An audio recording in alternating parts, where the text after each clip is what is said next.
see what she naturally did is really good. Like, and that's what people are gonna do is they're gonna smash you. This is what I would call like the worst case scenario in the half guard. Like I haven't got my guard pass yet, so it's not like into that kind of a thing, but I don't want her to have an underhook, right?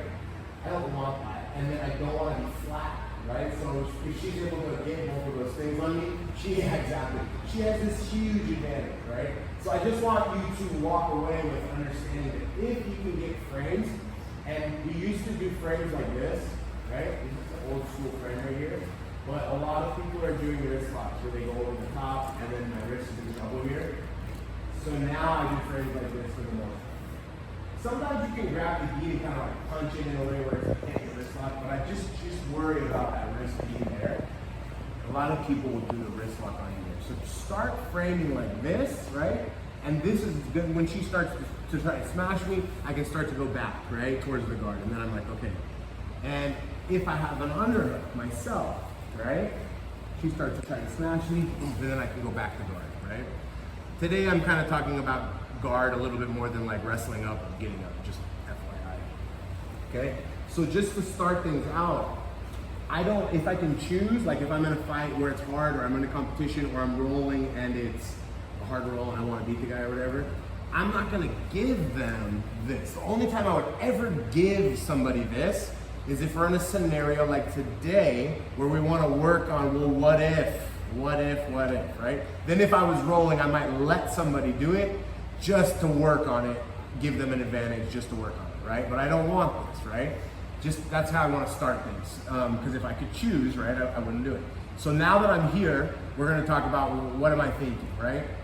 I would like to get my knee back inside as fast as I can, right? As soon as I get my knee inside, what happens 99% of the time is the hand goes on the knee. And it starts to have this battle of yes, and what does she want to do? Go back to where she came from. Exactly. That's what's going to happen so much when you guys get into that situation. And over the years, over every person I train with, like, what are they going to do if I bring the knee in? The hand goes to the knee. Every time, right? So when it goes to the knee and I present this battle, I'm going to show you this slow, right? And obviously once you have it, you do it fast. And guys, walk around and come over here so you can see, because what you're looking at is my knee and my hand, right? I'm going to be grabbing like this, right? And I have to because she has the underhook, you know what I mean? And now my hand is going to go to the wrist. I'm going to show you slow. As she starts to push, look what my foot does. It shrimps. Now, my knee is kind of funky, so I'm stepping where it's comfortable. But you could step in, if I could bend it more, maybe I'm going to step on her calf, right? Or, so, you know, so it's tighter, but I'm just going to step right here. And as I shrimp, look, there's looseness, and I straighten my leg. Now my leg is actually free. She has no connection. So very quickly, I'm going to keep the extension of my hand pushing into her leg. And then I bring my knee back through, right? Once my knee goes back through, I can start to move like that, you see? And then my foot can come to the hip. If you're flexible, sometimes you can pull the foot out, and then you land on the hip. But that's just the first thing that I want you to do, and we don't have to do it long because we're gonna move into like a triangle and then an omoplata. But the main thing is understanding that battle with the knee, and that I kind of almost go with it. I start to present the battle so that she pushes really hard. When she pushes really hard, I go with it really quick, and that breaks the grip, right? So like, when I get my knee inside, right, and I start to pull back, and we go here, this grip right here, I'll keep it extended, you know, because it's gonna help me with space, right? By the way, and before I was holding, and now I'm pushing, but this grip is the same. And now look, when I bring my leg out, right, I can start to trap and go to a triangle. Sometimes too, like I could probably do it if my knee is feeling better, like I could flow the foot all the way out and boom, just catch the triangle, and then you can fix it up. So I assume everybody kind of knows the triangle, right? So it's like the setup, you have to kind of feel if your leg is just gonna go to the hip on the situation, or maybe you're gonna go for the full triangle. Depends on how much you like it. You see that when I'm here, she goes to push the knee, keep them away, and then I can catch like that. That was it. Just gotta bring it all the way out. When I hit that shrimp, you know, whenever I break the grip, it'll allow a little more space for my knee to go out. So go ahead and look for that triangle, okay? And then let's also go over, sometimes I'm gonna hit the omoplata, yeah, because I want to and I want to work on it, but sometimes my foot doesn't quite come out. She catches it, my leg is too long, she grabs a hold at the last second, and my foot doesn't come out. If my foot doesn't come out, I can't go to the hip, I can't go to the triangle.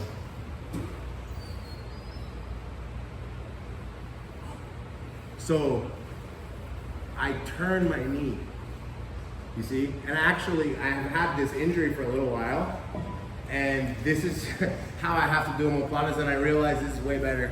This is way better to do omoplata, keeping your leg as straight as possible. And Luis used to tell me that all the time, and I'd be like, nah, dude, you bend the leg, bro. Because he doesn't really do omoplatas, you know what I mean? So I didn't think he knew. So it's like a sideways chop, boom, right here. And then I can start to go to the omoplata, right? Now when I go to the omoplata, you see how my legs took control, especially Guy. My legs took control. I don't need to hold right now like this. I need to switch my hands like that before my foot even comes out. This will be dedicated to not letting her roll, hip, belt, leg, whatever. This will be dedicated to gripping the arm under control. So my hands go like that. And then I pull it out. I gotta go slow here. And I rotate everything. And then I'm in the omoplata, okay? And then what I'm gonna show you guys is like, I couldn't catch, so she rolls. When she rolls, I need to grab like this, and I need to grab like this. And this is the most important thing. I'm gonna start pulling and pulling and pulling. She's gonna start going crazy to pull her arm back. And what's gonna keep her from doing that is, yes, the pulling, but my left foot is gonna back kick either her hip, or if she's curled up more, it'll be the inside of her knee, right? But it's dedicated to pushing her back, right? And then I just want you to feel that control. I do want you to like look for the triangle. If you like triangles, do the move into the triangle. It'll be a good triangle setup for you. I just glossed over it because I wanted to get to the omoplata. So do the triangle, do the omoplata, and then just stop right here. And we'll do this for like 10 minutes, 15 minutes, but just have the person holding and gripping, and then like, I don't know, like 10 seconds, 15 seconds, she tries to pull her elbow out. I'm not really worried about if she goes to the hitchhiker, and I'll show you guys why. I just don't want her to go towards me, and then like, let's go towards me. Then she slips the elbow, I lost it, right? I don't want that, right? So in order to stop that, it's this grip, and that. And then play with it, be like, okay, make him try to get out, and then we play for it. And we got here, right? I'm holding. I want you, and I gotta be careful because I'm heavy, you know, and my knee. But I want to end up curling this knee. I can't curl it too much more than this without it hurting, right? But I want to curl it in as much as I can when I go to do this, okay? I'm just gonna curl it in a little, and Megan's not gonna escape me, just imagine, right? Now I'm holding that arm, boom, here, right? I want to start leaning my weight forward. Okay? At the very least, I transition into a top position where she's not going to scramble back to guard. I get big points in a real fight, like I'm on top securely, right? But what I want you to feel, and you have to go slow. If you go fast, you could have a little accident, right? But my body is in connection with this wrist, right? So when I start to go here and put the weight, right, which I'm putting the weight on my hands so I don't kill Megan, and I curl this and I step, she's in deep trouble already with her arm. You feel that? So my hip going that way and me just pulling, she's gonna probably tap, right? So that's why I just be careful, and you can see, I could easily let it go. And I don't know how well you guys do mounted triangle. It's gonna be hard for me to kind of show up, but I can go into a mounted triangle and I can easily have top position, right? But I want you to just feel how the hip goes right there. And then I can start to curl this in, pull, and I can get a tap here. Of course, if I rotate the hip a little more, it's gonna be worse. But where do I go after I have that grip, right? And we can talk about a couple scenarios, but I like just the idea of curling that leg in, and again, it needs to be tight, you know?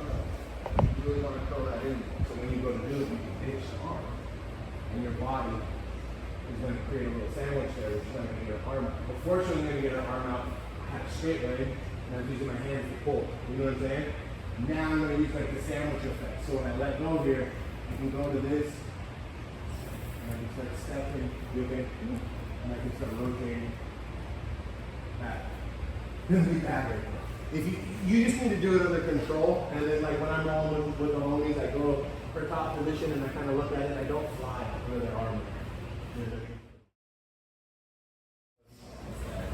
I'm just gonna go over a couple of different things from half guard. You know, so when I get into a situation where I was not able to get my knee in front before she was able to really put the smash on like this, right?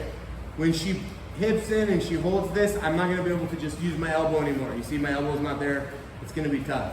And when she has a crazy squeeze, you're gonna start to panic. And if you don't figure out the situation, the next thing is gonna be her passing your guard. So I want you to open the lapel while I'm here. But a lot of times when I start the match, just a little side thing, because I don't start the fight here, first thing I do is pop open their gi and then we start rolling. So that when I land in places and I want to grab the lapel, it's loose, it's already loose, okay? Now, I gotta show you slowly on my legs, but of course I would do it fast. When I'm in the situation where she's smashing, I have to switch my legs from a traditional half guard into a lockdown, okay? And I can do that by creating a little space with the inside hook from my outside hook to go over, okay? Difference is like this is a regular half guard where my inside leg is going over her calf first. When I go to the lockdown, it's different. So I need to take that away. The outside leg goes over first, okay? Now I don't hit a triangle. I just go under my calf. It doesn't go under the back of my knee. My instep locks onto her instep. That's like the top of your foot, on the top of her foot. Now, if Megan curls her heel to her butt, it takes it away and it feels like it doesn't work. But she's not going anywhere with her heel curled like that.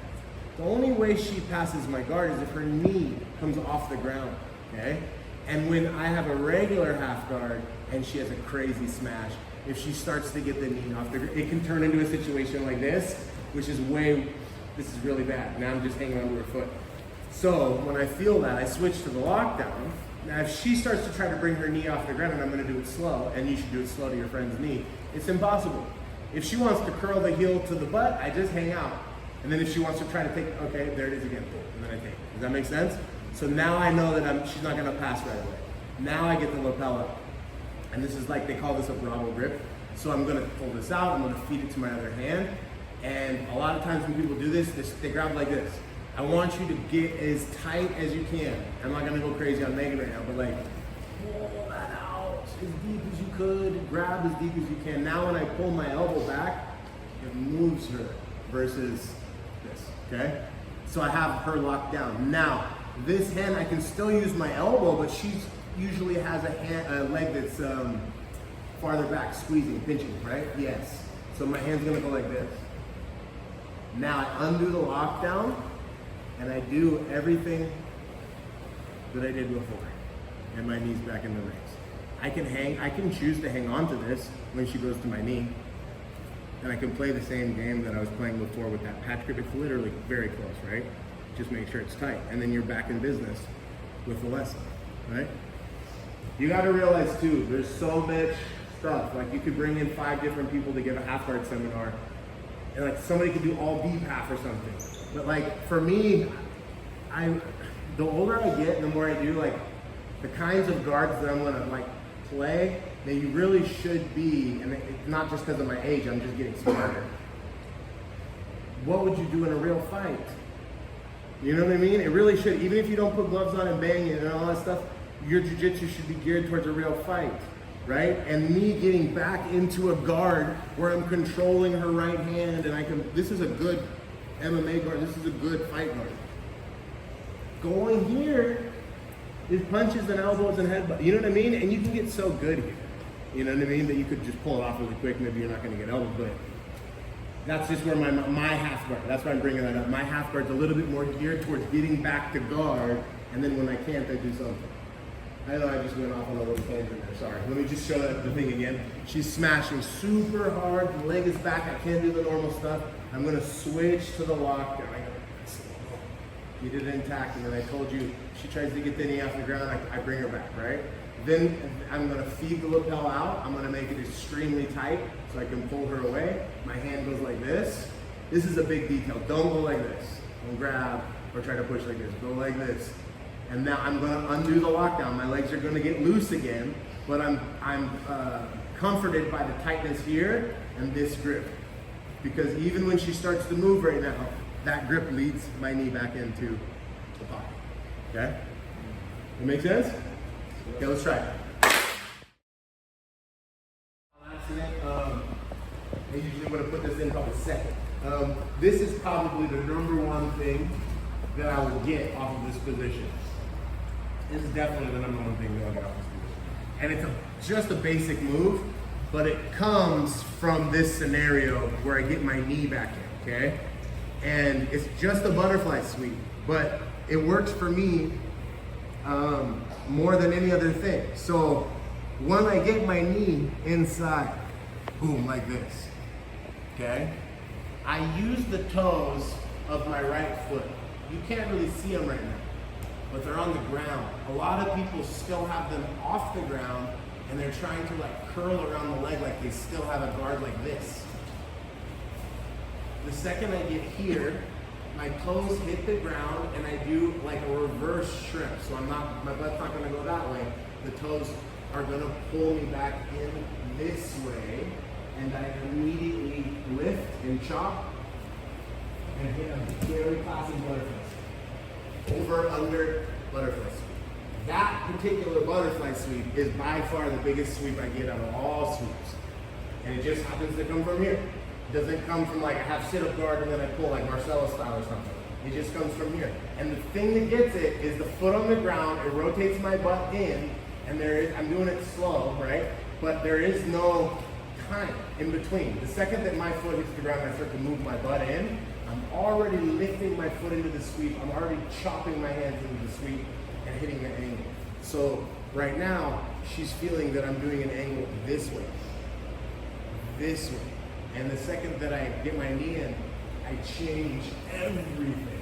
The connection from hipping, right? Hipping in to the sweep. There's no stopping. And that, it's a simple move, but it works every single time. Like I keep like, what move do I get, what sweep do I get the most if I was gonna show something? I'm gonna roll all week and just roll and like watch video and like, this is that one. Every time that one, that one, that one. It's just like that. So somebody should be able to take that and put it right into their game. And that will go along with every other thing that we did, you know what I mean? So you can get the leg out, you can go to guard. You can get the leg out, you could go to triangle. If you can't get the leg out, you could do omoplata and do all that stuff, or you could sweep. Any questions? Let's work on that, and that'll be last game probably.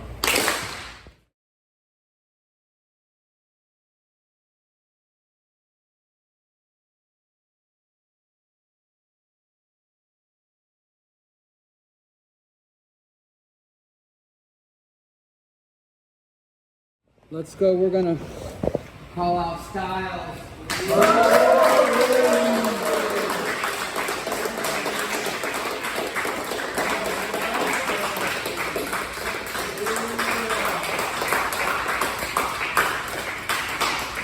Boa. Boa, boa, legal.